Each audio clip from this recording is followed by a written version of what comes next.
की जय। हरि ओम।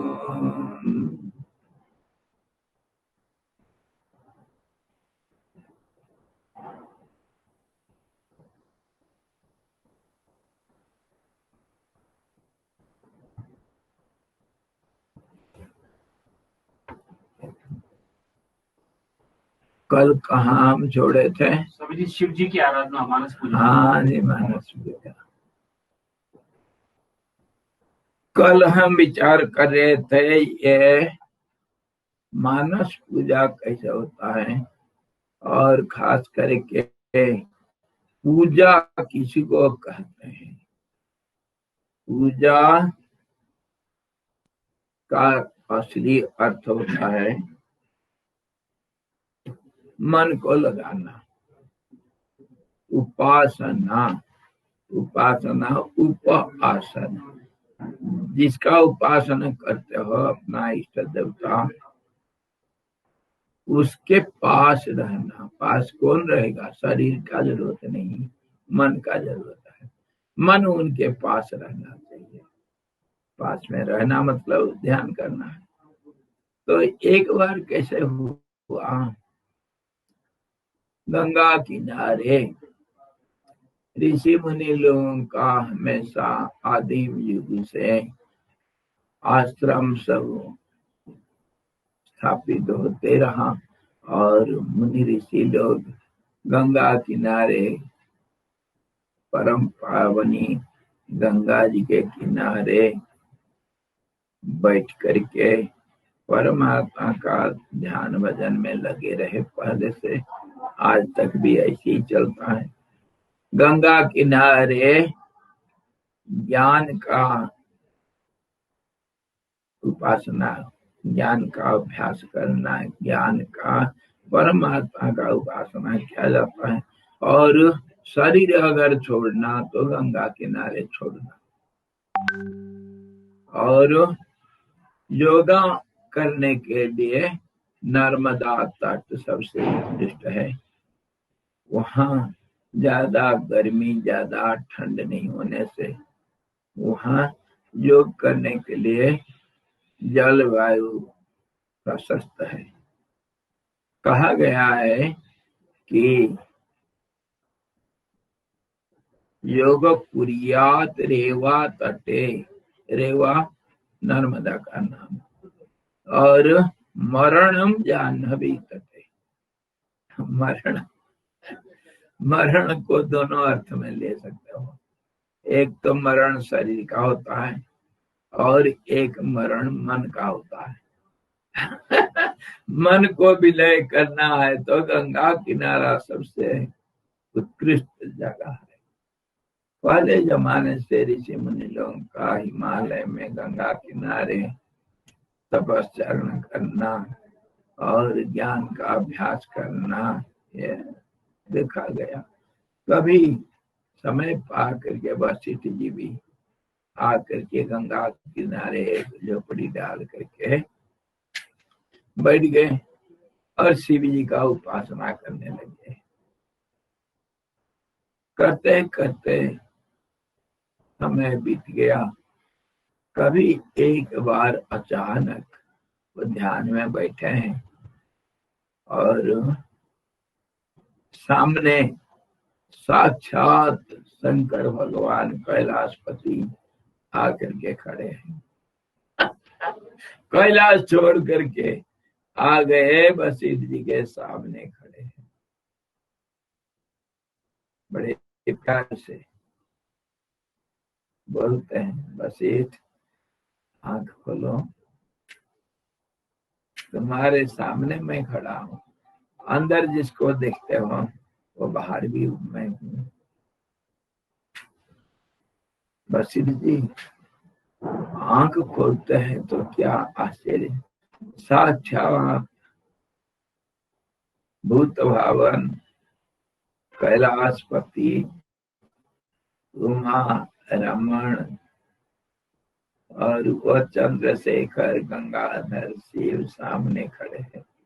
त्रिशूल पाणी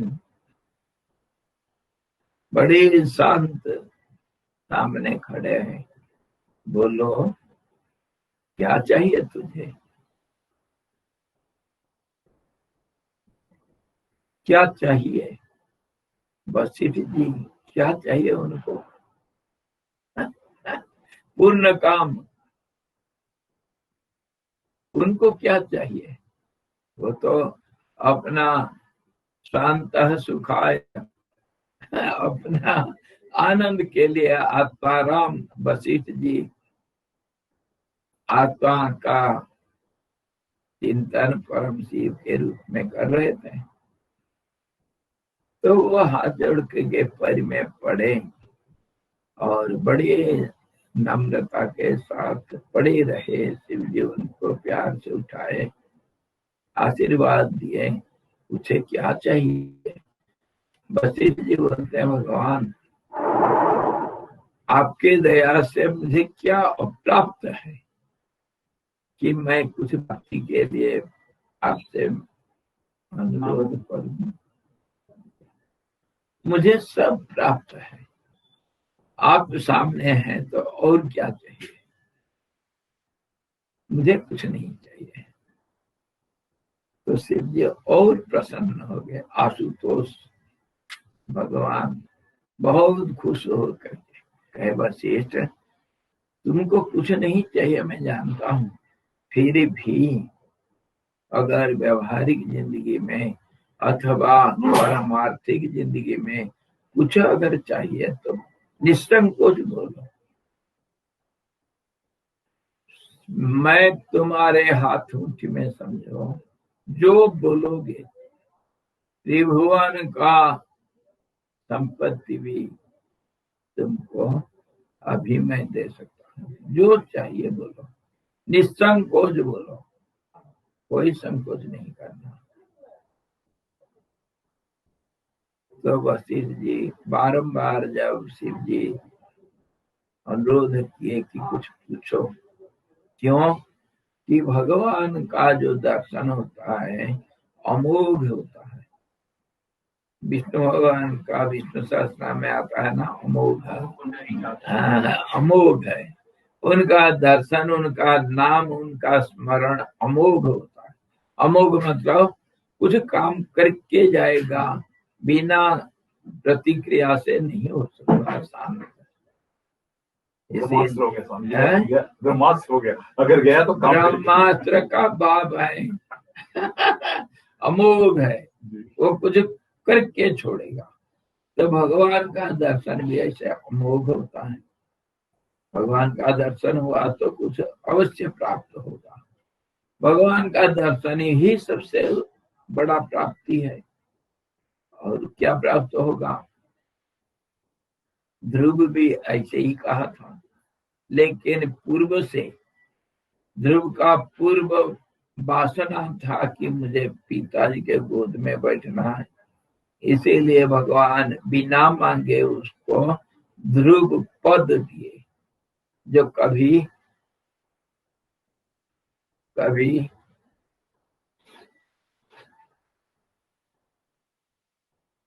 च्युत नहीं होगा, अच्युत रहेगा, अविचलित रहेगा। ध्रुव का पद। वैसे ही भगवान का जो अनुग्रह होता है, भगवान का दर्शन होता है, वो अमोघ होता है। तो शिव जी का बारंबार जब अनुरोध हुआ तो वशिष्ठ जी कहते हैं भगवान अगर आप इतने इच्छुक है मुझे कुछ देने के लिए तो आप ही का इच्छा पूरा हो। आपका पूजा का उपासना का विधि बताओ। यही वर मांगे और क्या मांग सकते हैं? क्या प्राप्त है? तो वशिष्ठ जी ये पूछे है भगवान आपका पूजा कैसे किया जाना चाहिए और आपका आराधना, आपका उपासना कैसे करना चाहिए? आप दया करके आप ही के मुख से बताइए। शिव जी बहुत खुश होकर के धन्य हो। वो बताते गए, वशिष्ठ जी को सारे पद्धति बताए शिवाजी का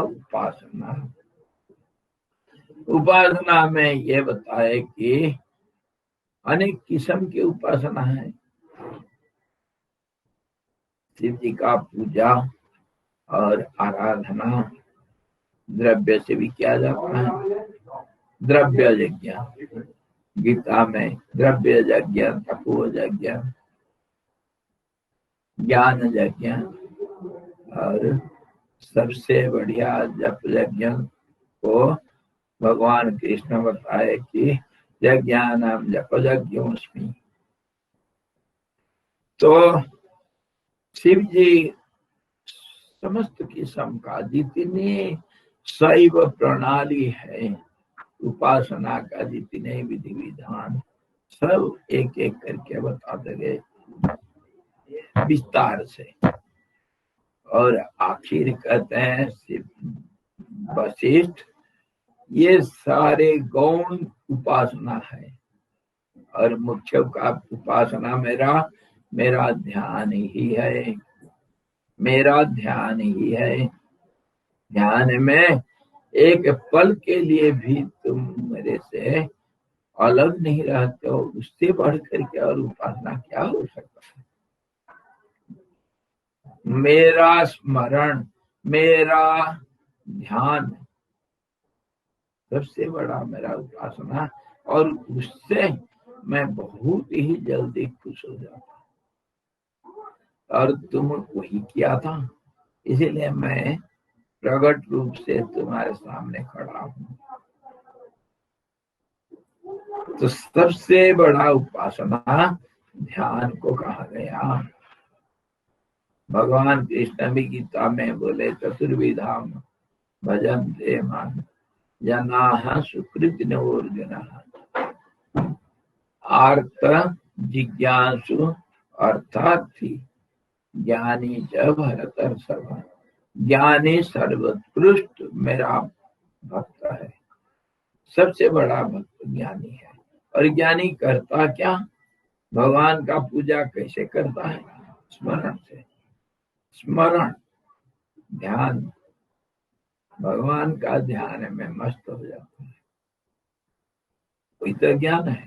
और भगवान को आप जैसे मानते हो, चाहे साकार हो चाहे निराकार हो, चाहे सगुण हो चाहे निर्गुण हो, चाहे नाम रूप धारी हो चाहे नाम रूप से परे हो, जैसे मानते हो भगवान उस रूप से तुम्हारे पास है। इसीलिए वशिष्ठ जी को भगवान शंकर अति प्यार से सारे जितनी किस्म के उपासना है सबको बताए एक एक करके, बड़े विस्तार से है। इसी जगह वशिष्ठ में, इसी में है। और फिर आखिर भगवान सबसे उच्च कोटि का पूजा यही होता है कि ध्यान ही सबसे उच्च कोटि के पूजा, मेरा आराधना, मेरा उपासना, जिससे मैं अति शीघ्र संतोष हो करके, खुश हो करके दौड़ पड़ता हूँ मेरे भक्त के पास आशीर्वाद देने के लिए। इसी प्रकार शरीर को भूलना और परमात्मा ही सत्य का जो आराधना करना, यही हमारा जीवन का लक्ष्य है। वही चीज को वशिष्ठ जी राम जी को समझाते हैं। ये शरीर को मैं मानना ये सबसे बड़ा पाप है, और ये भगवत आराधना में सबसे बड़ा बाधक है, सबसे बड़ा बाधक। और ये एक ही अनेक किस्म के पाप में बदल जाता है और अनेक किस्म के बाधा में अड़चन डालता है। तुम्हारे भगवत साक्षात्कार में जैसे चित्र विचित्र रचनाओं से युक्त तथा अनेक प्रकार के विभ्रम से ग्रस्त मन ही ब्रह्मा की उत्पत्ति में कारण है, वैसे ही यह जगत अवभास में भी एकमात्र संकल्प कलन रूप मन ही कारण है। और ये मन शरीर को मैं करके मान करके शरीर के साथ एक हो गया है और ये एक गांठ पड़ गया समझो।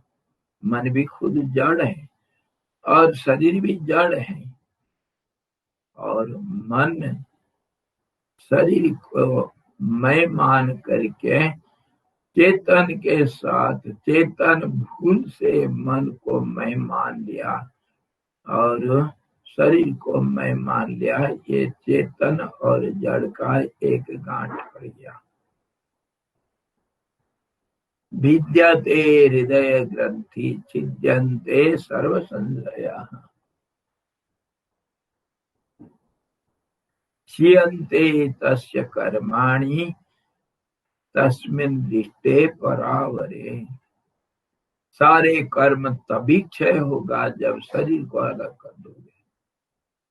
कर्म का नैष्कर्म्य सिद्धि तभी होगा जब शरीर और इंद्रियां और मन बुद्धि सबसे तुम अपने को अलग देखोगे, अपने को अलग बना पाओगे। अलग बनाना मतलब अपना अस्तित्व जो है उसको शरीर का अस्तित्व से अलग करना है।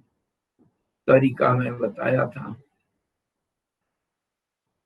देखते रहो शरीर को।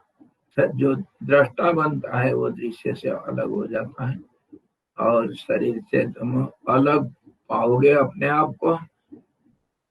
और शरीर एक जैसे खिलौना तुम्हारे साथ दिखाई देगा, तुम्हारे सामने दिखाई देगा और वो शरीर एक घर जैसे है। इसका वर्णन हम इसके पहले किए हैं। नवद्वारे पूरे देही नैव कुर्वन्न कारयन्। देही जो है वो कुछ नहीं करता है पर देह सब काम को करता है। इंद्रियों से मन से सब कर्म को देह करता है। और किससे उत्साहित किससे होता है, यह प्रेरित किससे होता है? चौदयत्री देवी भगवती सरस्वती से सारे मूल प्रकृति से प्रेरित हो करके त्रिगुण का विषमता के कारण गुणों का अनुसरण करके गुणों के मदद से प्रकृति सारे संसार को स्थिति करती है और कुछ देर तक रख करके फिर इसका संहार भी कर लेती है। कुछ देर उसके कुछ देर हमारा तो कल्पों है। तो इस प्रकार दृष्टा रूप से शरीर को देखने से शरीर से अलग अपने को पाओगे। शरीर एक मुर्दा है।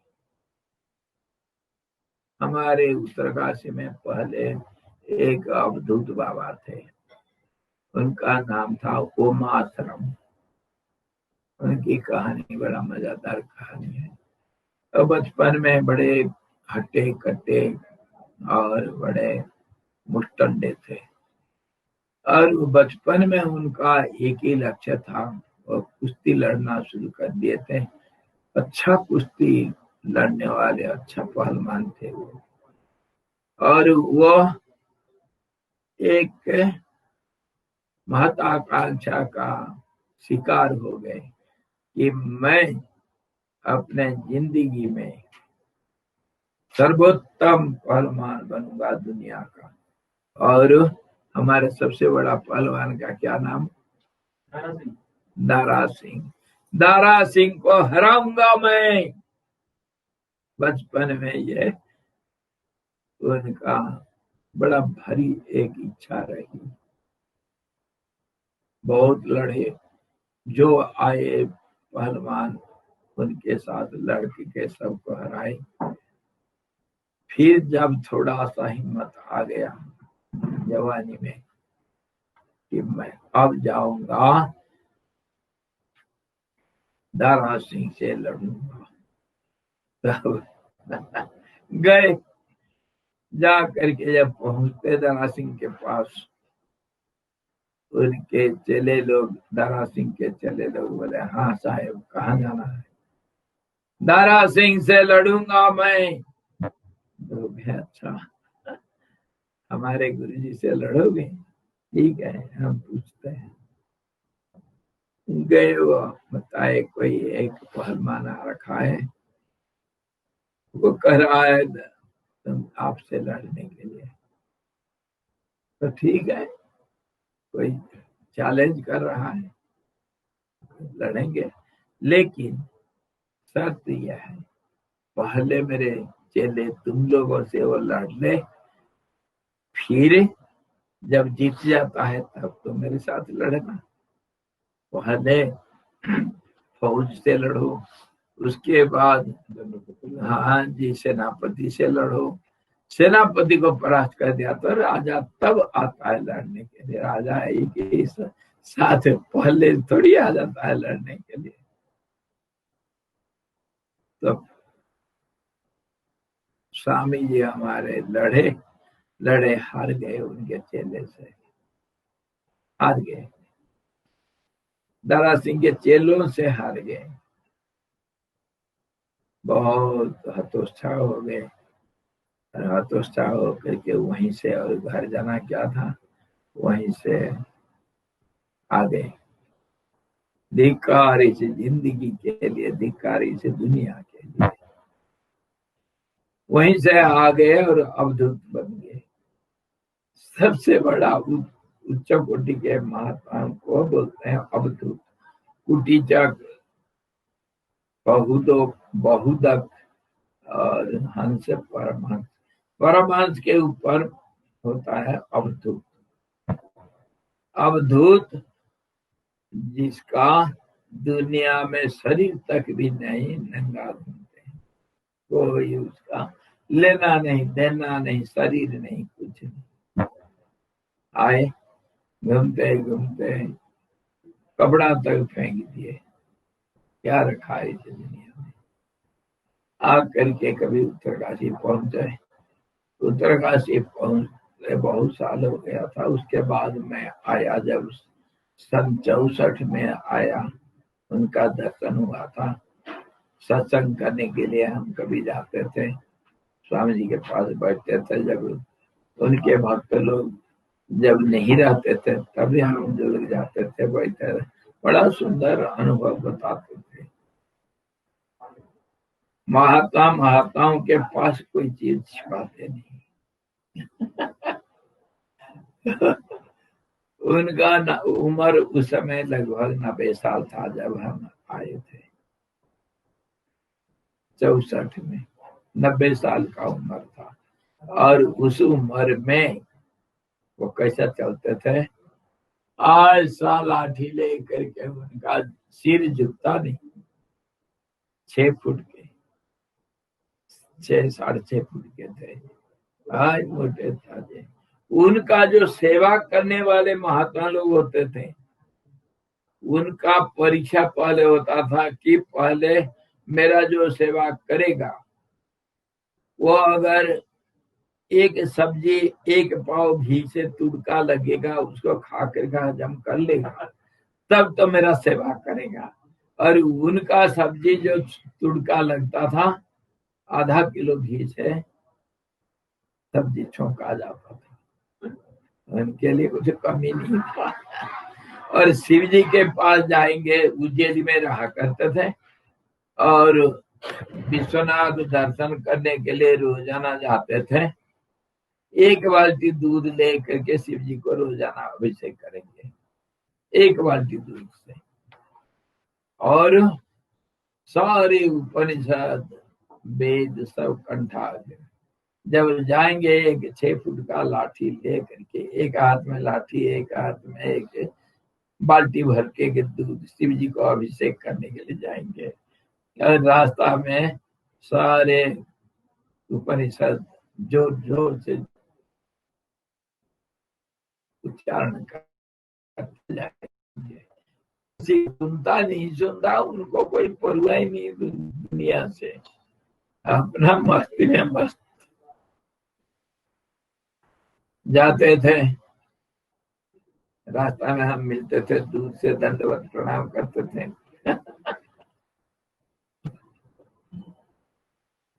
तो उनका शरीर लगभग 96-97 साल उम्र में शरीर छूटा।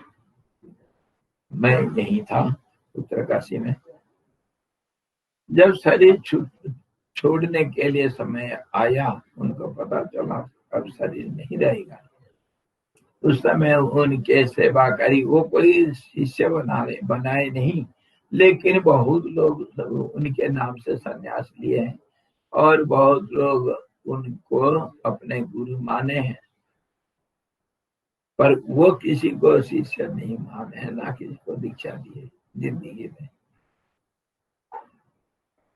तो उस समय शरीर जब अवश्य होने लग गया, तो उनके शिष्य लोग जो सेवा में रहते थे, वे लोग हनुमान जैसे थे, हाय मोटे ताजे, जो एक पाव घी एक बार में खा करेगा, हजम करेगा। एक तुड़का में एक पाव घी लगना है। तभी तो। और ये घी खा करके हजम करते थे। ध्यान में बैठेंगे, ध्यान करने के लिए मस्तिष्क के लिए ये सब स्निग्ध आहार जरूरत होता है। बढ़ गए तो बढ़ गए, मस्ती अपना। तो उनको अपने शिष्य लोग पूछे, स्वामी जी आपका शरीर छूट जाएगा तो हम इस शरीर के लिए क्या करें? हम जल समाधि, स्थल समाधि, अग्नि में दाह करना, अथवा किस ढंग से ये शरीर को हम, इसका बाद में क्या प्रतिक्रिया, मतलब क्या प्रक्रिया होगा? तो स्वामी जी कृष्णाश्रम जी क्या कहे सुनो। इसीलिए शरीर के प्रति उनका क्या भावना था। कहते हैं, अरे साले मुर्दे को मारना 2 लाख फेंक देना बाहर, ये साले मुर्दे के लिए सोचूंगा मैं? यही था उनका। जोर से चिल्लाए, अरे साले मुर्दे को 2 लात मार करके फेंक देना, खा लेंगे कोई चिड़िया, कोई सियाल, कोई कुत्ते खा लेंगे उसको, मैं चिंता करूं मुर्दे के लिए? जो मर्जी कर लेना। ये उनका जवाब था।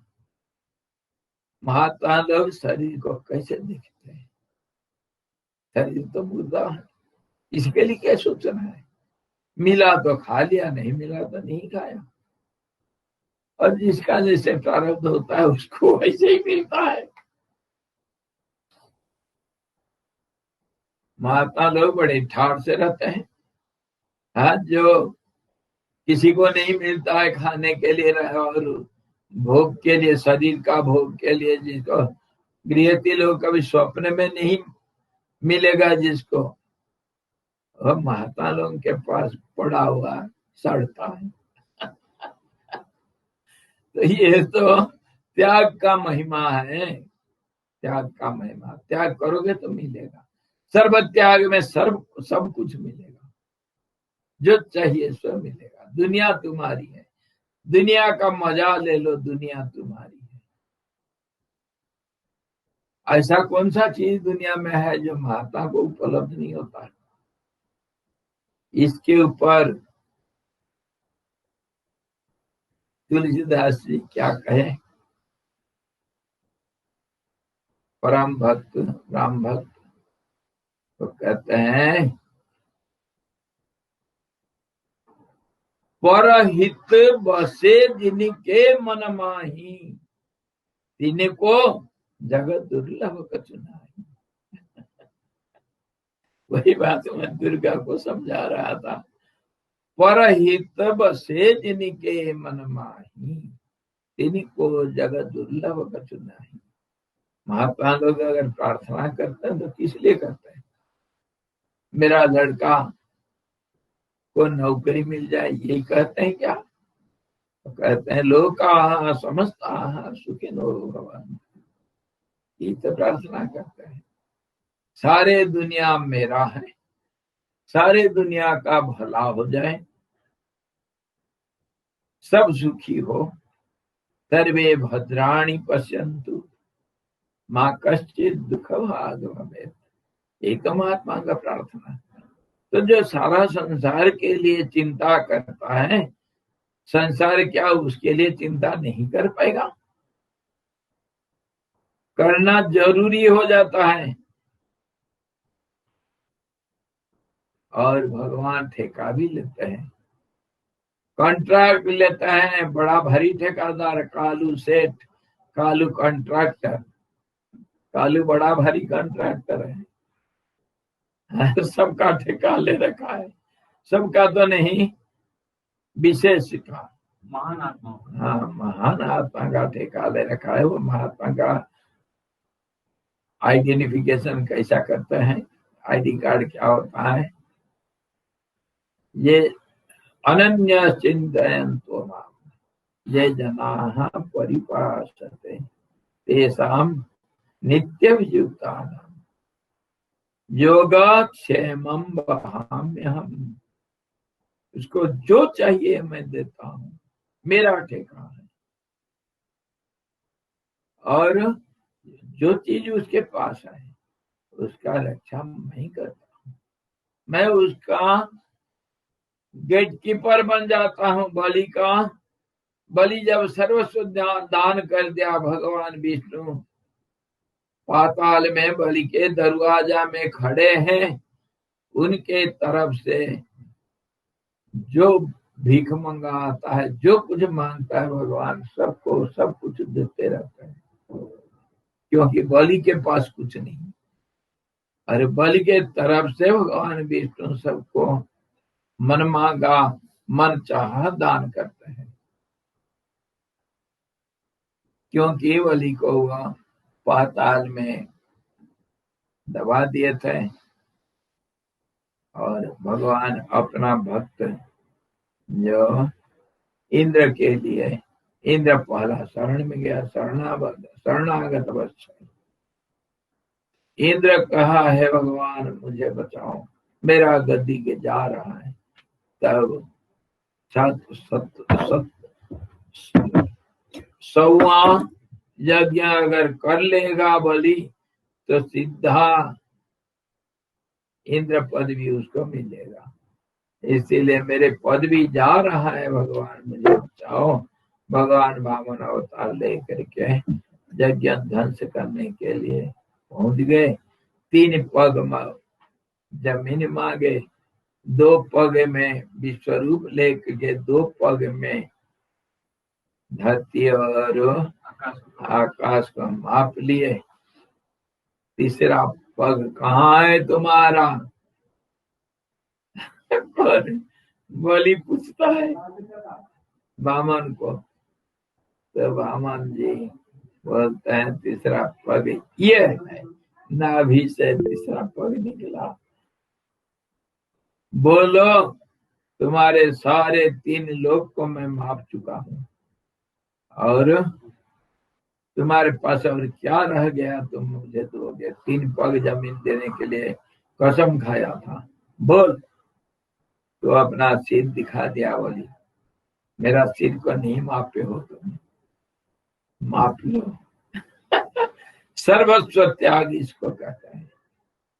अपना अहंकार को भगवान के चरण में डाल दिया। भगवान उसको तीसरा पैर से दबाए तो बलि पाताल में चला गया।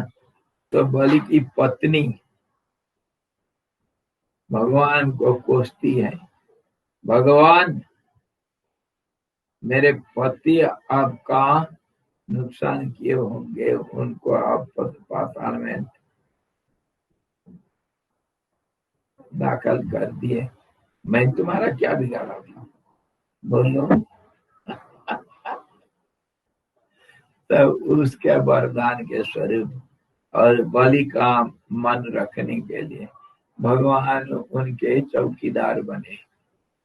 पाताल में चौकीदार मैं बनूंगा, और बलि के पास कुछ नहीं है, इसीलिए मैं सब कुछ, तीन भुवन में जो कुछ जिसको चाहिए बलि के पास जो मांगने के लिए आएगा, बलि के तरफ से मैं दूंगा। भगवान आज भी नौकर बन करके खड़े हैं। तो जो सर्वस्व देता है उसके लिए भगवान सर्वस्व देते हैं। जो सारे दुनिया के लिए सोचता है, दुनिया उसके लिए सोचना जरूरी हो जाता है। और शरीर का नाता लेकर के अगर शरीर के लिए मांगोगे या शरीर के लिए काम करोगे, व्यवहारिक जिंदगी में सारा जिंदगी इसी के लिए बिता दोगे, तो इतना में ही रहोगे, इससे ज्यादा नहीं मिलेगा। समझ, ये जो पुराण वाला कहानी है, तो यहाँ पे एक बंदा जो अपना अहंकार रखा, भगवान उसको सपोर्ट किए।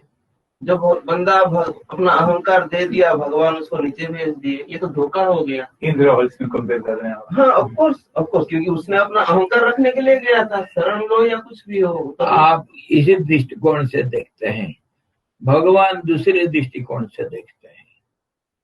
आपका नजर में आप सही कह रहे हो, लेकिन भगवान का नजरिया शरणागत वत्सल। मेरे पास बलि अगर पहले आता था तो बलि का काम कर लेते थे। जो पहले आया, कृष्ण भगवान भी ऐसे तो किया था। अर्जुन आकर के पैर के पास बैठा था, और दुर्योधन आकर के सिर के पास बैठा। तो भगवान जब उठते हैं, कृष्ण भगवान देखते हैं अर्जुन को पहले, तो अर्जुन को पहले पूछते हैं कि कैसे आया, पहले तेरा नंबर है। जो पहले बलि अगर जाकर के शरण लेता, बलि के अंदर अहंकार था, अहंकार तो जबरदस्ती मिटिया मेट किए, भगवान जबरदस्ती किए। अहंकार के कारण तो नहीं गया, मैं अपने कर्म के अनुसार मैं इंद्र पद भी लाभ करूंगा, यह अहंकार नहीं था। तो अहंकार कैसे दे दिया? और जबकि इंद्र अहंकारी था करके आप कहते हो, लेकिन अहंकार को छोड़ करके भगवान का शरण में गया। आपका दृष्टिकोण कैसे और दूसरे दृष्टिकोण से कैसा दिखता है पिक्चर? इसमें भी जब बाली ने अहंकार त्यागा तब उसकी शरण में, हाँ, जब भगवान ने बाली अहंकार को त्याग दिया तब भगवान उसका नौकर बने। इंद्र का तो नौकर नहीं बने ना, नौकर बने, गेट कीपर बने। क्या नहीं किए भगवान? जलंधर को भगवान मारे, जलंधर का पत्नी कौन? तुलसी, तुलसी का नाम दूसरा, विष्णु प्रिया, नाम विष्णु प्रिया वृंदा, और उसका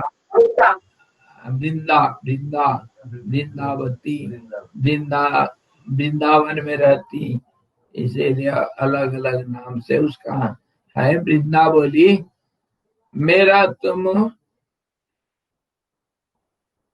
द्रोही हो, मैं सती हूं, तुम कैसे मेरे पति को मारा?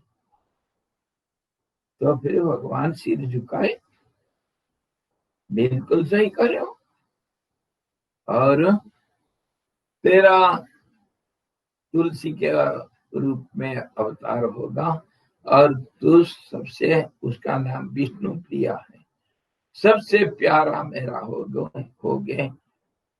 देखो तुलसी जितने पौधे हैं, सबसे ज्यादा कीमती, सबसे ज्यादा औषधीय गुण वाले और सबसे ज्यादा पवित्र माना गया तुलसी को। माना गया नहीं है, तुलसी में ऑक्सीजन का भंडार है। वो जो नाक में लगाते हैं क्या, रेस्पिरेटर तो इनहेलर इनहेलर, हाँ, और तुलसी है। और गंगा तुलसी, तुलसी को देखो सुनको, कितने भरा हुआ ऑक्सीजन। जिसको छाती का, दमा का बीमारी है, उसको तुलसी का सेवन करना चाहिए। करके देखो क्या होता है। और कहा गया तुलसी में पानी चढ़ाओ और उसके जड़ से वो पानी को लेकर के लेना, उसका प्रसाद लेना, और एक दो तुलसी जो गिरा हुआ पत्ता उसको लेना चाहिए, तो आदमी निरोग रहता है, सारे रोग को खत्म करता है। बताओ कितना पदवी, कितना उसको उच्चास्थान दिए भगवान। तो भगवान कभी अन्याय नहीं करते हैं, भगवान के पास अन्याय नहीं। दृष्टिकोण अलग अलग, हम कुछ देखते हैं जो पूर्ण दृष्टि नहीं है। भगवान का दृष्टिकोण सबको एक नजर में देखना, समतापूर्ण। उनके पास कोई पराया नहीं, कोई अपना नहीं। इंद्र अपना हुआ तो राक्षस लोगों को हुई तो पैदा किए हैं, राक्षस क्यों पराया हो जाएगा? किसी भी हालत में नहीं। स्वामी जी एक सवाल आया है, अच्छा जी, क्या हम बोलिए। अहंकार को त्याग सकते हैं? अगर कर बिल्कुल, सकते हैं तो कैसे?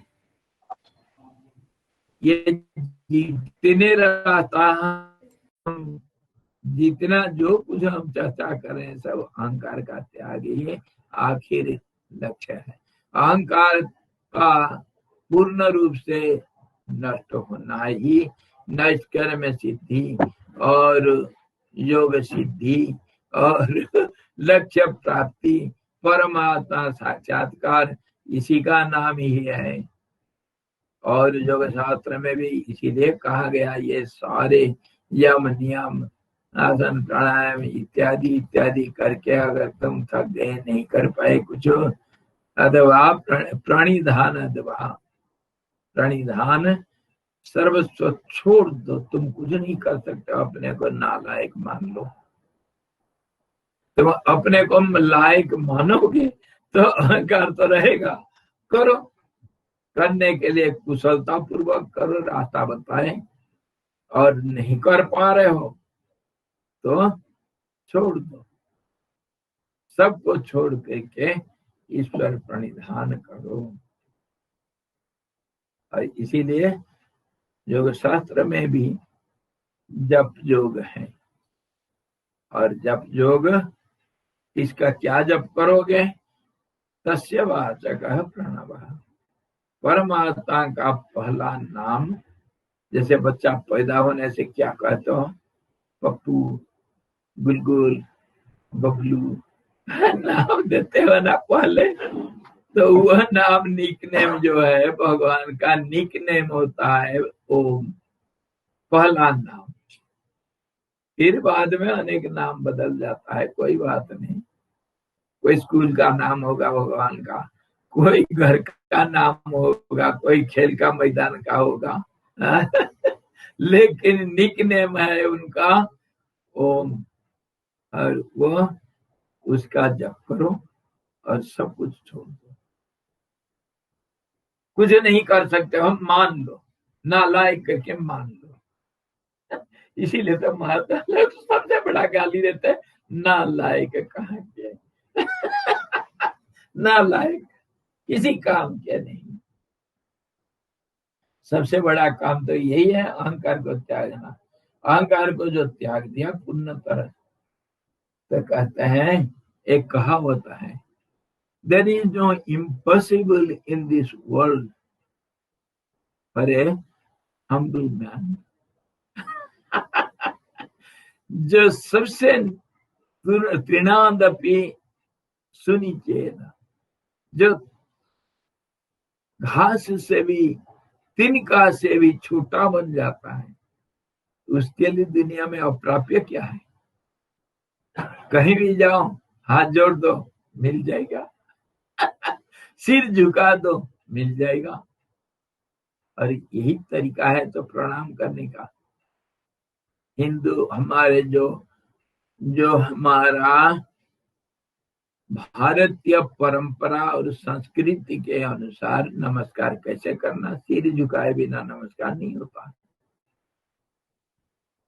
और प्रणाली कैसे, सिर को झुकाओ, हाथ को जोड़ो। सिर को झुकाना मतलब अहंकार को दूसरे के सामने नीचा दिखाओ, और हाथ जोड़ना मतलब कर्म नहीं, हाथ उठाना या हाथ जोड़ना एक ही बात है। हाथ उठा दिया मतलब तुम कुछ नहीं करोगे, सरेंडर, और हाथ जोड़ दिया मतलब सरेंडर। क्यों? हाथ से तो कर्म होता है ना सारा, अधिकांश कर्म तो जो कर्मेंद्रिय के अंदर हाथ सबसे बड़ा कर्मेंद्रिय है। हाथ में सब कुछ कर्म होता है, इसलिए हाथ को जोड़ दिया मतलब तुम्हारे सामने मैं कुछ नहीं करूंगा। 10 इंद्रियों का द्योतक भी है, 10 इंद्रियां और मन। हाँ जी, बिल्कुल। तो सरेंडर इसी ढंग से करते हैं, इसी से नमस्कार का विधान है। और फिर झुको, फिर झुक करके घुटना टेक दो। घुटना टेकना मतलब घुटने में झुक जाओ, और फिर साष्टांग जितने कर्मेंद्रिया हैं उस सब को मिट्टिया मेट कर दो। साष्टांग दंडवत प्रणाम करना, दंडवत, कुछ नहीं मैं तुम्हारे सामने। और फिर परिक्रमा करो। परिक्रमा करने का विधान इसीलिए है कि मैं सर्वतो रूप से, पूर्ण रूप से तुम्हारा शरणागत हूँ, पूर्ण रूप से, मतलब चारों तरफ से। परिक्रमा खुद की मतलब या अपने करो, और देवी देवता? नहीं तो जिसको सरेंडर करते हो उसी का करो। मंदिर में गए तो मंदिर का परिक्रमा करो। तुम्हारे सामने कोई तुम्हारे गुरुदेव जो कोई है उनका परिक्रमा करो। परिक्रमा करना मतलब पूर्ण रूप से, पूर्ण रूप से मैं तुम्हारे शरणागत हूँ, और दंडवत प्रणाम करो। ये शरणागत को अभ्यास इसी ढंग से करते हैं। स्वामी जी, लाइक 2 मिनट लूंगा। ये आप स्पिरिचुअल वे में बोले, मेरे को तो बहुत 6-7 साल पुराना बात याद आया। मेरा एक बॉस था, यही चीज उसने बोला था। बोला बापू देखो, इंसान हमेशा हेल्प करना चाहता है, लेकिन ट्रबलिंग कोई हेल्प लेता नहीं। जस्ट जाओ और बोलो आई नीड हेल्प, मेरे को हेल्प करो। हर कोई करता है, लेकिन हर कोई करेगा। वही हाथ जोड़ करके पूछो, मांगो तभी मिलेगा। I need help. हाँ, मांगो मिलेगा। और इसी को गुरुदेव दूसरे भाषा में कहें, where there is a demand, there is a supply. The supply is directly proportional to the intensity, sincerity and honesty of the demand. Demand कितना है? कोई जा करके किसी को, मैं आपके पास आया, मुझे कुछ पैसा जरूरत है, क्या मैं ऑर्डर चलवाता हूँ? सुबोध, मेरे को 10,000 रुपया दे देना उधार, ऐसा ऑर्डर चलाता हूँ क्या? हाथ जोड़ना पड़ता है तभी मिलेगा। पैर में पड़ो, ऑयलिंग करो, मक्खनबाजी करो। और ये जो स्तुति वगैरह क्या है? भगवान का मक्खनबाजी। मक्खनबाजी करना सीखो। भगवान का ऑयलिंग करोगे, शिवलिंग के ऊपर हम लेते हैं सब पंचामृत और मक्खन, खूब मालिश करते हैं, शिव जी पट जाओ। पटाओ है।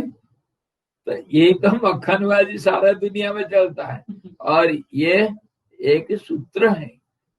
सूत्र मतलब छोटा के लिए दुनिया में कोई अप्राप्त नहीं है जो छोटा बन सकता है। गांधी जी भी इसको इसी भाषा में कहे, अगर बड़ा बनना चाहते हो छोटा बनना सीखो, बड़ा बनना चाहते हो छोटा बनना सीखो, तब बड़ा बनोगे। और इसी को वेद भाषा में कहा गया, जो अणोरणीयान होगा वही महत्वमयान होगा। छोटे से छोटे जो होगा वही बड़ा से बड़ा होगा। और उसको मेरा भाषा में मैं आपको बताऊंगा। अलग अलग भाषा, अलग अलग लोगों का। मेरा भाषा में मैं कोई भाषा को प्रयोग नहीं करता हूँ। मैं क्या करता हूँ, देखो देखो, आजा रे कलकत्ती वाली, मेरा झोला न जाए खाली। क्या देख रहे हो? देखा है स्वामी। इसको मैं बार बार दिखाता हूँ। यही है अणुरणीयान महतो महियान। अणुरणीयान महतो महियान, जिसमें तुम चनाचूर खाते हो। ये संसार का गुप्त रहस्य है। परमात्मा का भी यही रहस्य है, संसार का भी यही रहस्य है। छोटे से छोटे और बड़े से भी बड़े, इस आंगुल का कोई सीमा नहीं। और इसमें सारी दुनिया है, सारी दुनिया इसमें है। इसको जितना बड़ा बना सकते हो बन जाएगा, जितना छोटा बना सकते हो बन जाएगा। और यही है सारे दुनिया इसी के अंदर। और इसका नाम ब्लैक होल भी है, the absolute singularity, and the everything consumed in it. Nothing exists. Everything becomes zero in the black hole. Shaktiman, Shaktiman, Almighty God. इसको जो कुछ आप जिस ढंग से देखोगे सब कुछ दृष्टिकोण इसी के अंदर है। ये है हमारा भाषा, जो कुछ बोलना बोलो। स्वामी जी और एक सवाल है। हाँ जी। स्वामी जी आप ही बोले कि लाइक ऑयलिंग करना, ये करना, तो आपको क्या लगता है लाइक चमचागिरी करना इट इज राइट? हाँ, चमचागिरी करो। इन नहीं रिलेटिव वर्ल्ड, बिल्कुल बिल्कुल ये सही है। रिलेटिव वर्ल्ड में भी है और ये स्पिरिचुअल वर्ल्ड में भी है। चमचागिरी के बिना कुछ नहीं होता है। Good, sycophancy is good. चमचागिरी बिल्कुल बिल्कुल चमचागिरी करो, किसी का जाकर के पैर में पड़ो, काम बन जाएगा। यही तो अहंकार का नष्ट करना। डायरेक्टली अहंकार को कहा गया। और क्या, अहंकार तो सारे दुर्भाग्य का जड़ है। देखने में ऐसा ही आता है, आदमी काम करते करते मर जाता है, उसका प्रमोशन नहीं होता, अहंकार नहीं छोड़ता, और ईगो है। हाँ जी। और जब किया वो प्रमोशन ले गया। और क्या, मुझे इसमें कुछ बोलना है। हम जब तक हमारे पास अहंकार होता है तब तक हम किसी की सर्व रूप से प्रशंसा नहीं कर सकते। जब हम भगवान की स्तुति करते तो हम उसके गुण और उसकी महिमा की प्रशंसा नहीं करते। जहाँ पे हमारा अहंकार कुछ नहीं होता और हम खाली प्रशंसा करते हैं। इज इट चमचागिरी और is it wholeheartedly respecting somebody? that depends upon you. हाँ, वही मेरे आगे चूक है। that depends upon you. How do you pray God? ज्यादा सबसे हाईएस्ट प्रेयर अभी बताए ना, कोई चमचागिरी जरूरत नहीं। उनके जब राजा के पास जाकर उसका नौकर बन के पास में रह गया, उसको दुर्लभ क्या है दुनिया में।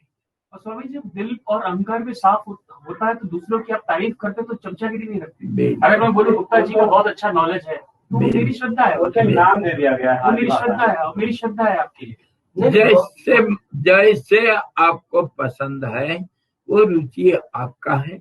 अब जैसे चमचागिरी करना करो, पर करना पड़ेगा।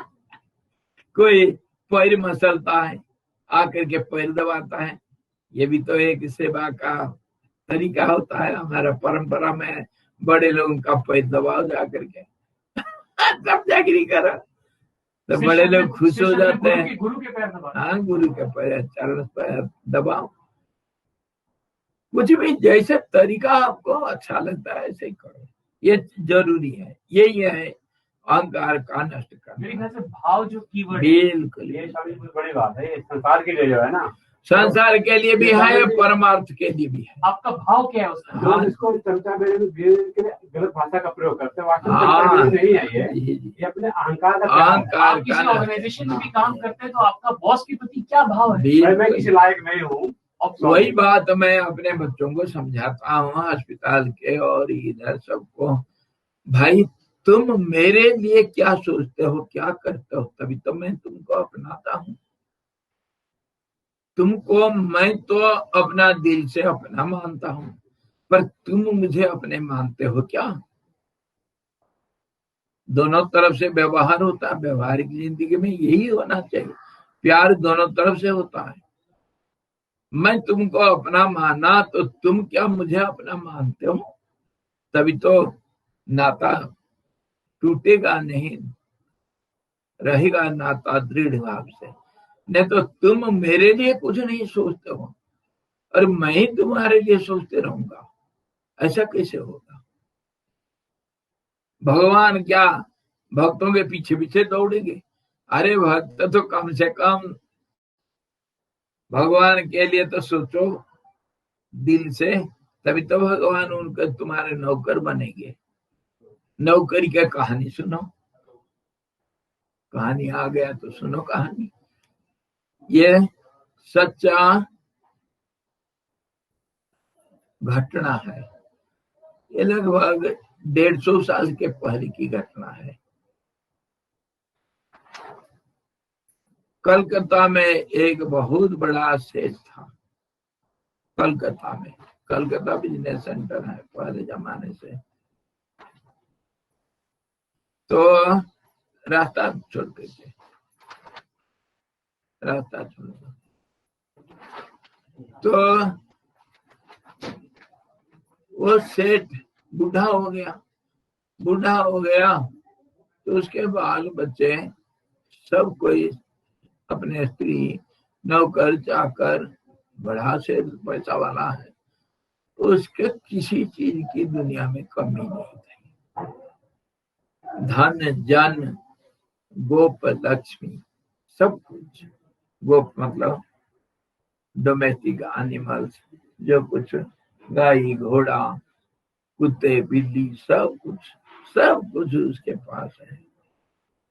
बूढ़ा हो गया, थक जाता है, इसीलिए वो क्या क्या बच्चे लोगों को सब व्यवसाय दे दिया, समझा दिया, ट्रेनिंग भी दे दिया है, और वे लोग व्यवसाय को देख रहे हैं।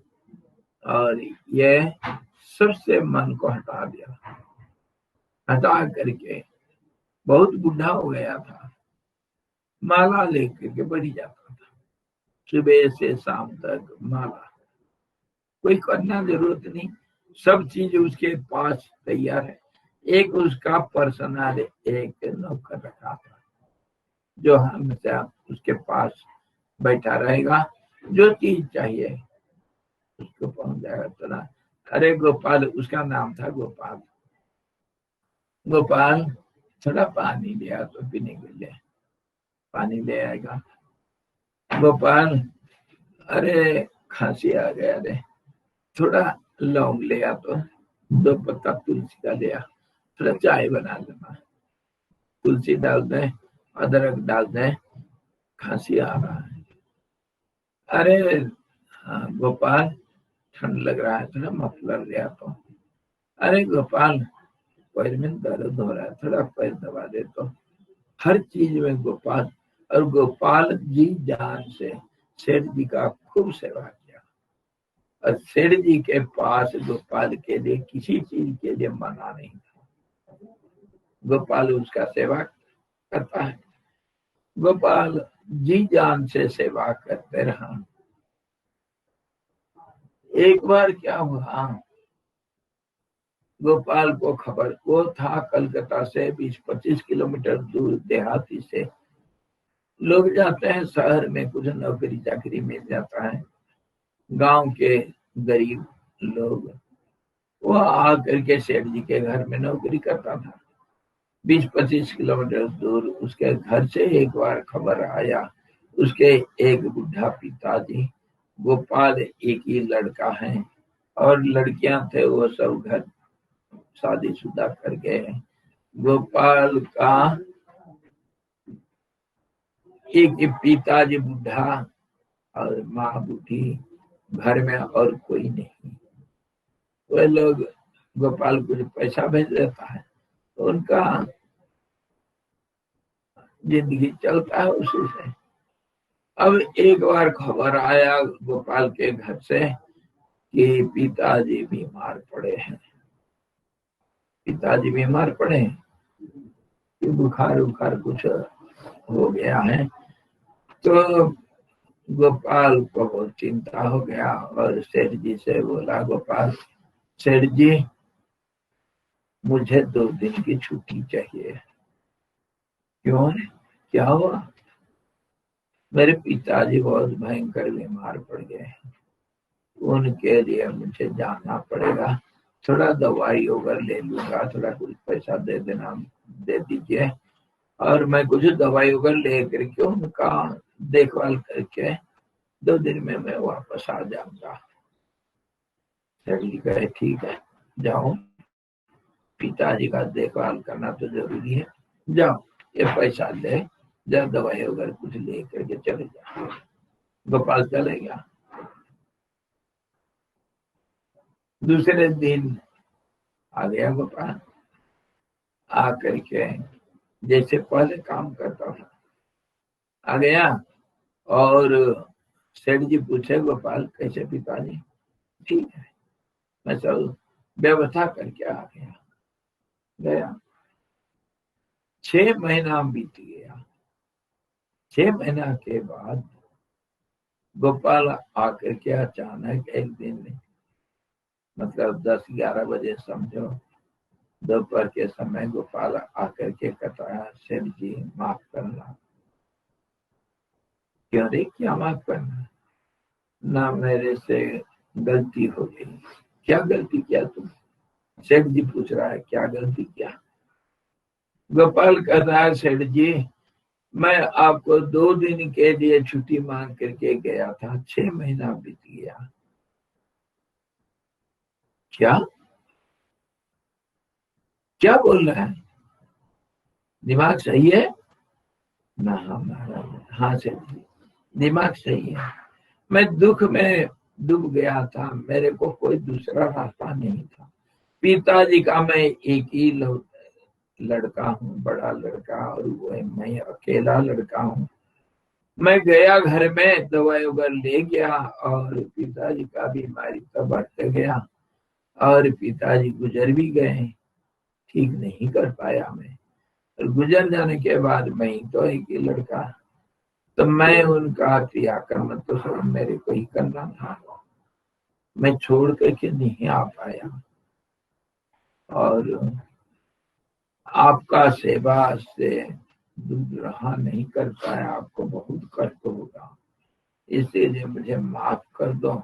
और अभी दूसरा ये गलती है कि मैं और आपका सेवा नहीं कर पाऊंगा, क्योंकि घर संभालने के लिए तो कोई है नहीं, पिताजी तो गुजर गए, अब मेरे को घर संभालना है, और मुझे छुट्टी दे दो हमेशा के लिए, और जो हिसाब किताब कर लो, अगर आपके मेरे ऊपर कुछ है मैं दूंगा, और मेरे आपके ऊपर कुछ होगा तो मुझे दे दीजिए, जैसे भी होगा हिसाब किताब कर लो, मुझे छोड़ दो।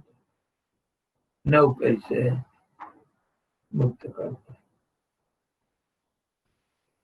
बड़ा ढंग से सारा समझा करके गोपाल बोल रहा।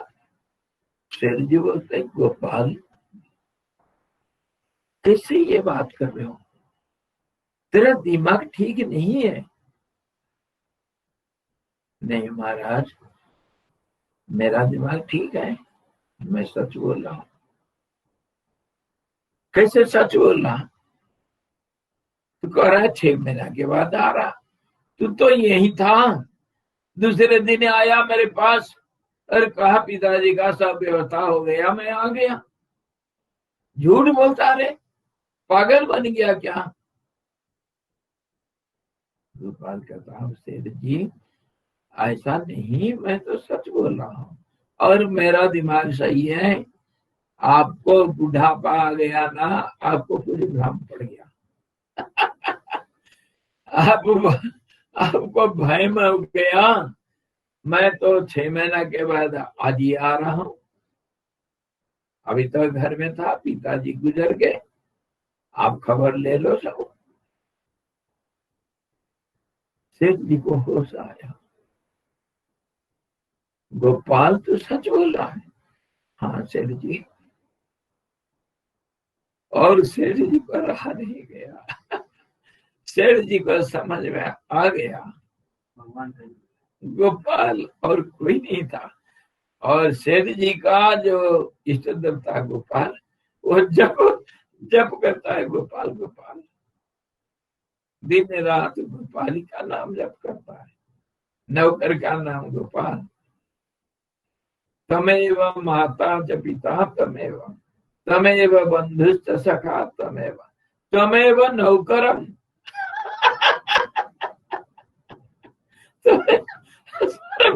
सर्वम तमः देव देवा। रहा नहीं गया, रोते रहते, उठते उठते, गिरते गिरते गोपाल के पैर में पड़ा। गोपाल ये सारा तेरा है और मैं गोपाल का नाम कभी नहीं लूंगा, नहीं लूंगा। नाम बोलना छोड़ दिया। हे भगवान, तेरा नाम लिया तो तू मेरा नौकर बन गया, तू मेरा नौकर बन गया, तेरा नाम नहीं लूंगा। तभी से गोपाल नाम छोड़ दिया हूं। और गोपाल के पैर में पड़ा। अरे हिसाब किताब क्या हिसाब किताब हो चुका है। सारा मेरा जो संपत्ति तेरा ही है, और क्या हिसाब किताब करूं। आज से तेरा नौकरी नहीं, सारे संपत्ति तू ही इस संपत्ति का मालिक। धन्य तेरा नाम। गोपाल नाम बोलना छोड़ दिया कि भगवान में नाम लिया तो आकर के मेरा नौकरी करने लगे।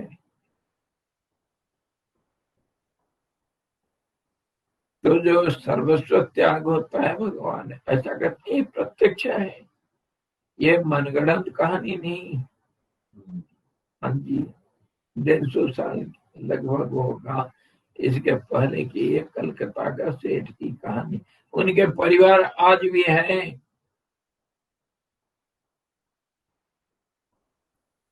तो भगवान को कहते हो पक्षपात करते हैं, कभी नहीं हो सकता है। ये भक्तों का नौकर बन जाता है जो भगवान का नौकर है। नौकर का नौकर होता है भगवान। ये बोलने की बात नहीं है, प्रत्यक्ष होता है, आज भी होता है कलयुग में। बात है तुम्हारे मानने की और विश्वास की। तो जैसा भाव हो वैसा हो, तभी तो भगवान का नाम भावग्राही। तो कहने का मतलब हमारे सारे घुमा फिरा करके आए हम यहाँ पर, शरीर को मैं मत मानो। इसको भगवान के चरण में समर्पण कर दो। और वो भगवान बाहर भी है, अंदर भी बैठा है। शिव जी, बस शिव जी को वही कहे कि जिसका ध्यान अंदर कर रहे हो, मैं बाहर वही खड़ा हूँ। अंदर बाहर सब एक कर दो। ध्रुव को परमा विष्णु भगवान यही कहे थे, ध्रुव आंख खोलो, जिसका अनुभव तुम अंदर कर रहे हो, ध्यान कर रहे हो, वही तो मैं बाहर खड़ा हूँ। अंदर बाहर कोई एक कर दो, अंदर बाहर कुछ नहीं। तो इसी का नाम शरीर मोह को त्यागना। और ये सारे मन का खेल है। मन ही शरीर को मैं मान रहा है। अब मन अगर चुप हो जाता है तो शरीर कहाँ। ऐंदव के उपाख्यान में जो कहा जा चुका है उसका भी स्मरण करना चाहिए। ऐंदव करके एक ब्राह्मण था। कभी ये उत्पत्ति प्रकरण में ऐंदव ब्राह्मण का उपाख्यान कहा गया है। उसको दोबारा याद करवाते हैं राम जी को। सृष्टि कैसा शुरू होता है, ऐंदव ब्राह्मण कैसा, उसके इंदु करके एक ब्राह्मण था और उसका 10 लड़के थे। और वो 10 लड़के 10 ब्रह्मांड के 10 ब्रह्मा बने थे। उसकी कहानी बड़ा विचित्र कहानी है। 10 ब्रह्मांड के 10 ब्रह्मा बने थे। जैसे मैं शतरुद्री का कहानी कहा था, जीवट की कहानी, वैसे ही यह ऐंदव ब्राह्मण की कहानी है। 10 भाई थे और ये जब पिताजी गुजर गए तो ये 10 बच्चे, 10 भाई एक बुद्धि के थे।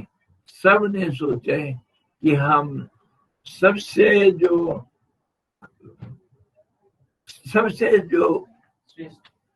श्रेष्ठ प्राप्ति है उसको हम प्राप्त करेंगे। मतलब ब्रह्मांड हमारा होना चाहिए। उसी हिसाब से 10 को 10 संकल्प कर लिए, चलो तपस्या करते हैं। और जिसको प्राप्त होने के बाद फिर दूसरा कुछ प्राप्तव्य अवशेष नहीं रह जाता है, उसको हम प्राप्त करेंगे, चलो तपस्या करेंगे। 10 को 10 गए और तपस्या में लगे। युगों बीत गया और वह आखिर परमात्मा का साक्षात्कार किए और बाद में उनका प्रारब्ध के अनुसार 10 ब्रह्मांड को सृष्टि करके उसका ब्रह्मा बने। उसकी कहानी ऐंदव ब्राह्मण की कहानी के नाम से कहा गया है। उसको याद करवाते हैं। वशिष्ठ जी राम जी को बोलते हैं, राम, हे श्री राम जी, ब्रह्मा जी के मन से संकल्पित चिदाभास जिस प्रकार ब्रह्मा जी की स्वरूपता को प्राप्त हुआ है, उसी प्रकार पूर्व देह के उत्क्रमण के समय मैं संकल्पित जो शरीर होता है,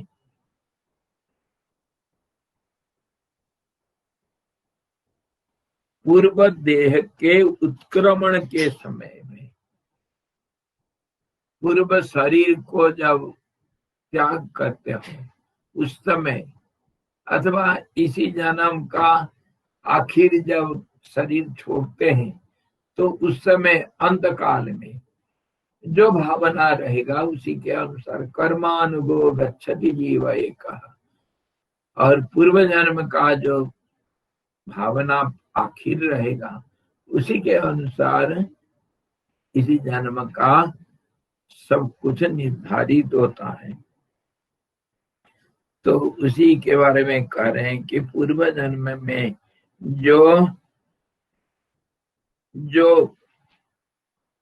शरीर को छोड़ते वक्त जो संकल्प होता है उसी के सदृश दूसरा शरीर आगे के लिए स्थित रहता है। शरीर छोड़ते वक्त समझो उस भावना के अनुसार दूसरा शरीर तैयार मिलेगा, उसमें समय का भेद अलग आता है, लेकिन शरीर उसी के अनुसार बनता है। कल आपको मैं सुनाऊंगा कहानी, गाना सुनाऊंगा, भजन। पहले बनते हैं तकदीरे, फिर बनते हैं शरीर, अरे कुछ कारण होगा। एक झोली में फूल पड़े हैं, एक झोली में कांटे, अरे कुछ कारण होगा। बिना कारण से कुछ नहीं होता है। इस जन्म का कारण पूर्व जन्म का आखिर भावना है। पहले बनते हैं तकदीरे, पहले तुम्हारा तकदीर बन जाता है, फिर बनते हैं शरीर, उसके अनुसार ही शरीर बनता है। माली के लिए कौन सा औजार चाहिए, माली ही पहले तैयार कर लेता है बगीचा बनाने के पहले। लोहार को कौन सा उपकरण चाहिए, लोहार पहले लोहा का काम करने के पहले ही बना लेता है। और किसान अपना खेती करने के लिए क्या औजार चाहिए उसको तो पहले बना लेता है, उसके बाद खेती में जाता है। तो सब जगह पर यही तो देखा गया। विद्यार्थी पहले पेन हाथ में पकड़ लेता है तब तो लिखता है ना। तो ये सब चीजें पहले के अनुसार होता है। और सृष्टि यथा पूर्वम अकल्पयत, ब्रह्मा का भी यही हालत है, बेचारा जाएगा। पहला जन्म में ब्रह्मा जो भावना के अनुसार शरीर को त्याग होगा, सूक्ष्म शरीर विश्व शरीर, उसी के अनुसार फिर दूसरा शरीर उसको मिलेगा। क्या ब्रह्मा बारंबार पैदा होता है? ये सवाल क्यों नहीं पूछते हो? ब्रह्मा क्या बार बार पैदा होता है? विष्णु क्या बार बार पैदा होता है? उसका पैदा होना और मरना ब्रह्मा का, हमारा पैदा होना मरने के बराबर नहीं, लेकिन प्रकट होना और अंतर्ध्यान होना ये सबका है। प्रकट होना, अंतर्ध्यान होना हमारे लिए जन्म मरण कहा गया और हम ऐसे भी मानते हैं, पर ब्रह्मा के लिए प्रकट होना और अंतर्ध्यान होना कहा जाता है, जन्म मरण नहीं कहा जाएगा। क्यों? क्योंकि वो ऑलरेडी एग्जिस्ट है, देखो मैनिफेस्ट होते जो अंतर ध्यान है, जो अंतर ध्यान है और प्रकट दोनों ब्रह्मा जी के हाथ में थोड़े है। ब्रह्मा जी के हाथ में है या नहीं है उसको उत्तर मिलेगा घड़ी के अंदर। आकाश को स्वतंत्रता है या नहीं है, आप बताओ। घड़ी के अंदर का जो आकाश है, आकाश को स्वतंत्रता है या नहीं है, वो कोई नहीं बोल सकता है, अनिर्वचनीय है। देखिए आप कह रहे ब्रह्मा पराधीन है, हम लोग तो बहुत ज्यादा पराधीन है, हम उनकी उससे पहुंची कहाँ? पराधीन भी है, स्वतंत्र भी है, प्रकट भी होगा, अंतर्ध्यान भी होगा, मन से होगा, मन से बिना भी हो सकता है। जैसे घड़े के अंदर का जो आकाश है, घड़ा टूटने के बाद उसका आकाश के साथ बाह्याकाश के साथ मिलना अथवा नहीं मिलना जैसे अनिर्वचनीय है, वैसे ही ब्रह्मा का प्रकट होना और अंतर्ध्यान होना होता है, उसको कुछ नहीं बोला जा सकता। हमारे जैसे वर्क्स थोड़ी पावर ज्यादा है, हमारी कम है और क्या है। जैसे सुस्त हो सुस्त। तो इसी प्रकार वो संकल्प से ही पैदा होते हैं और संकल्प से ही अंतर्ध्यान होते हैं, सत संकल्पी होते हैं। सत संकल्प मतलब जो संकल्प करते हैं उसका एक रूप प्रकट होता है। और ऐसे ही तो हम विचार किए थे कि ब्रह्मा का मानसिक पुत्र सब हुए थे, वही होता है। जो सोचते हैं वो एक रूपवान हो जाता है और वह व्यक्त हुआ करके कहा गया, व्यक्ति बना और उसका एक नाम भी होगा। ऐसे ही नाम रूपों का सृष्टि होता है। असीम को सीमता के अंदर, सीमा के अंदर जब देखोगे उसी का नाम सृष्टि है। और वही संकल्प के बिना, वासना के बिना नहीं हो सकता है। असीम को वासना ही सीमांकित करता है, वासना के अनुसार सीमांकन होगा। तो उसी का नाम सृष्टि और उसी का नाम संहार। ब्रह्म ऐसे ही सृष्टि करता बनता है और सृष्टि का संहर्ता भी बनता है।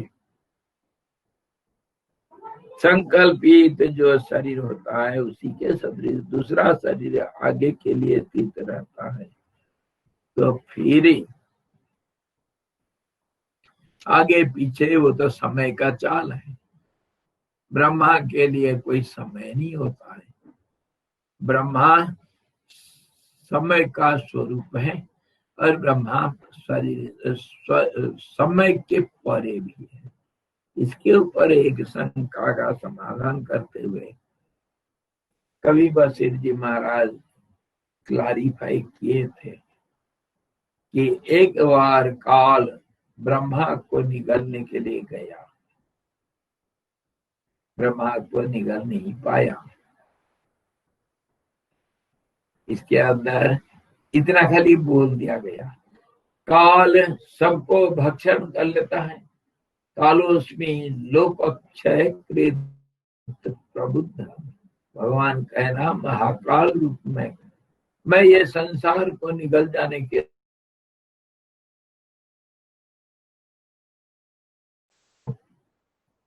बख्शा क्या कृष्ण, यदुवंश को अपने आप नाश कर दिया। काल रूप से मैं आया हूँ, सारे संसार को देख अर्जुन, मैं ही सबको जन्म देता हूँ। इस तरफ से मेरे मुंह से कैसा सब निकलते जाते हैं और मेरे मुंह में कैसे प्रवेश करते हैं। देखो दिशो द्रवंती, दिशाएं भी मेरे मुंह में प्रवेश करके समाप्त हो जाते हैं महाकाल रूप में।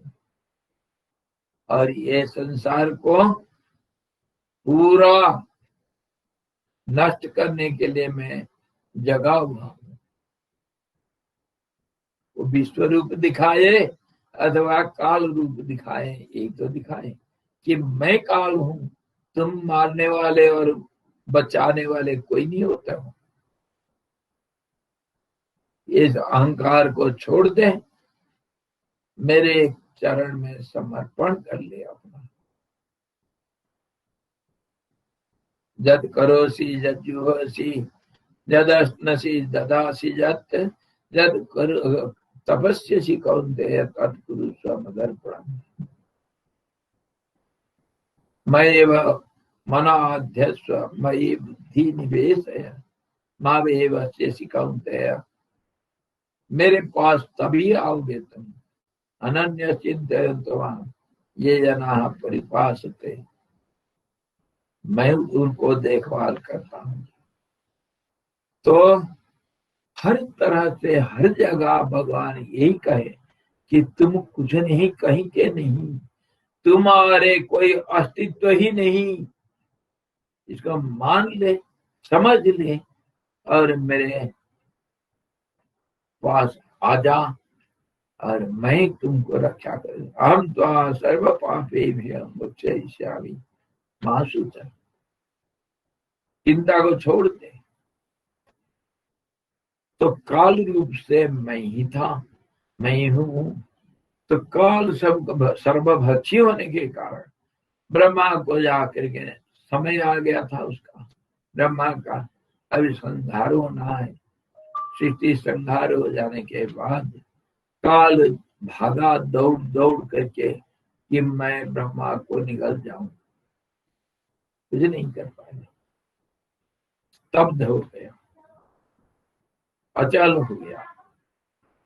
तो वह परमात्मा के पास गुहार करता है, भगवान ऐसा कैसे मुझे बनाया तुम, मैं तो संसार के सबको निगल जाता हूं और ये ब्रह्मा मेरा बस का नहीं, कैसे? तो परमात्मा कोई रूप लेकर के जैसे ब्रह्मा के सामने हंस रूप में आए, ऐसा ही काल को समझाए कि हे काल, तेरा स्वरूप तो ब्रह्मा है, तो अपने को कैसे निकलेगा? दूसरा समय समय समय को कैसा क्या करेगा? इसीलिए तेरा बस का नहीं।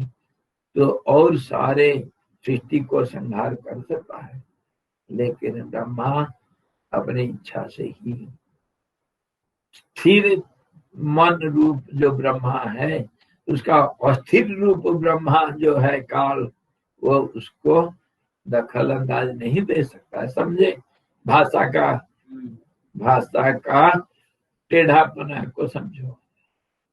अस्थिर रूप मन वो काल है, समय है, और स्थिर रूप मन ब्रह्मा का असली रूप है ना?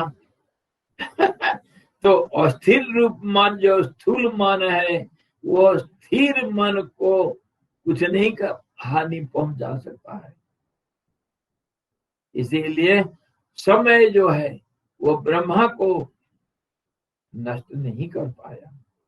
तो काकभूषण जी इसीलिए काकभूषण चिरंजीवी है, जो स्थिर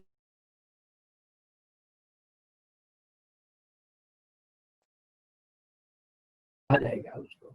मन अगर स्थिरता को प्राप्त हो गया, मन नाम हट गया,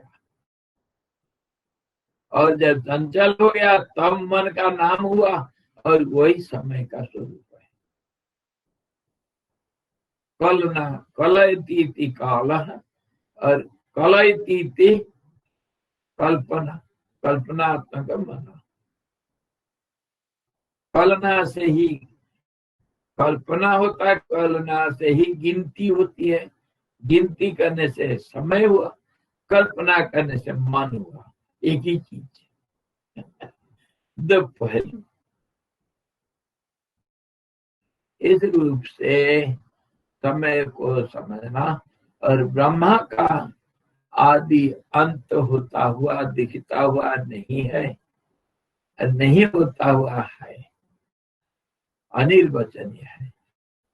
ऐसे ही विष्णु का एक हम सोचते हैं कुछ विष्णु भगवान के बारे में कि ये अनंत साई है और जल साई है और केशव है, नाम रखते हैं, सृष्टि का पालन करता है, सत्व का स्वरूप है, इत्यादि इत्यादि जितना हम कल्पना करते हैं विष्णु के रूप में चतुर्भुज है, इसके अंदर गूढ़ रहस्य सब है। स्थिर मन से चिंतन करने से उनका स्वरूप का थोड़ा बहुत कुछ अवधारणा होता है, थोड़ा बहुत। पूर्ण रूप से तो मन लय हो जाएगा तो होगा क्या? पूर्ण रूप से क्या समझोगे? मन उसी में अगर समा जाएगा तो किसको कौन समझेगा? तो दूर से अति सूक्ष्म पवित्र मन से थोड़ा बहुत हम कुछ धारणा कर सकते हैं, ब्रह्मा कैसे, विष्णु कैसे, और शंकर का रूप कैसे, ये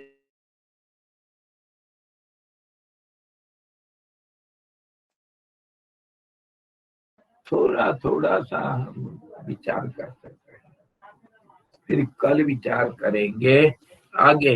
ये शरीर सुदृढ़ वासना द्वारा पहले के शरीर प्रवाह में दीर्घ काल तक अध्यस्त जिन जिन अवयवों से संपन्न जैसी देह रहती है, उन्हीं अवयव संस्थानों से संपन्न उसी प्रकार की देह पुनः दिखलाई पड़ती है।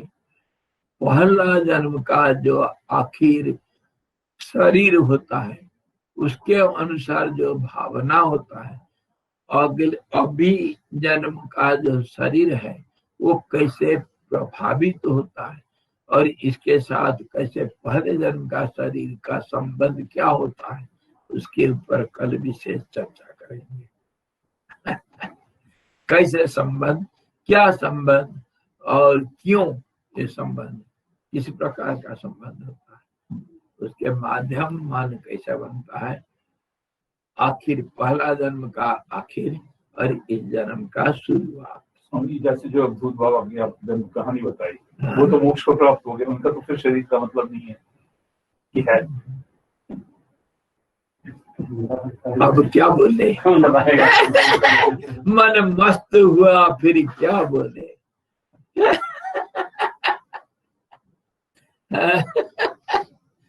अरे गाए ना हमारे कबीरदास, मन मस्त हुआ फिर क्या बोले। हंसी को मिला, हंसी को मिला मान सरोवर, ताल तलया फिर क्यों डोले, मन मस्त हुआ फिर क्या बोले। जब शरीर रहते हुए जो दुख और सुख या शरीर से पूरा ऊपर उठ जाता है, वही मोक्ष को प्राप्त होता है। फिर क्या बोले, और जब सुख फिर क्या ऊपर उठेगा, मोक्ष मिले चाहे नरक मिले, क्या लेना। हीरा मोती गांठे बांधा, बार बार फिर क्यों भूले खोले। हीरा मोती मणि माणी के गांठ मारा फिर क्यों खोले। गांठ के अंदर मन मस्त हुआ फिर क्या बोले, कुछ बोलने के लिए नहीं है। हाँ जी, रंग को मिला,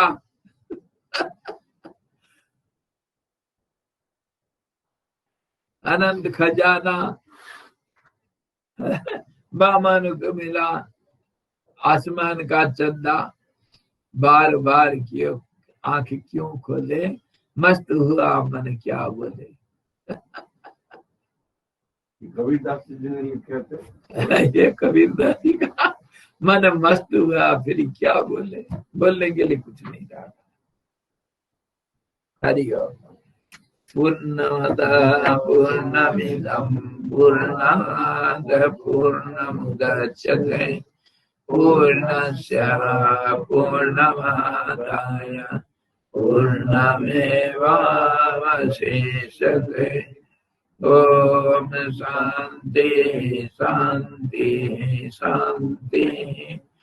सद्गुरु भगवान की जय, सच्चिदानंद भगवान की जय, सद्ब्रह्म की जय, सरस्वती महारानी की जय, जगवती जी भगवान की जय।